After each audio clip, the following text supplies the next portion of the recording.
નમસ્કાર। આજે જે ચિત્ર દ્વારા જે બહુ સંવેદનશીલ બાળકની વાત કરી રહ્યો છું। 2016ની આ ઘટના છે।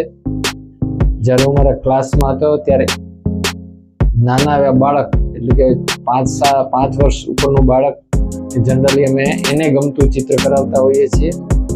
એટલે સિમ્પલ મેં એકદમ ચિત્ર આપ્યું કે બાળકને જનરલી કેન્ડી બહુ ભાવતી હોય છે, તો એને મેં કેન્ડી દોરવાનું કીધું। તો એ બાળકે આ પ્રકારની કોઈ કેન્ડી દોરી। પણ આ ચિત્રની મજાની વાત એ છે કે જ્યારે એને કલર પૂરવાનું કીધું કે ભાઈ હવે કલર પૂર, ત્યારે નીચે બ્રાઉન અને ઉપર રેડ કલર। આ ચિત્રમાં એને કેન્ડીમાં 2 કલર દર્શાવ્યા। જનરલી કોઈ પણ બાળક હોય તો એક જ કલર કરતું હોય છે। આ 2 કલર કરીને જ્યારે બાળક મારી પાસે આવે છે ત્યારે મેં પૂછ્યું કે ભાઈ આ 2 કલર કેમ? તો એનો જે જવાબ હતો એ ખરેખર બહુ ઊંડો વિચાર માગી લેવો હતો।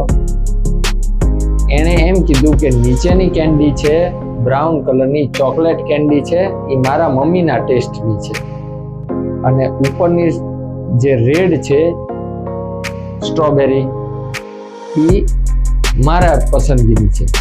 ખરેખર એક જ વસ્તુમાં 2 કન્સેપ્ટ બાળકે બહુ ક્લિયર કર્યા।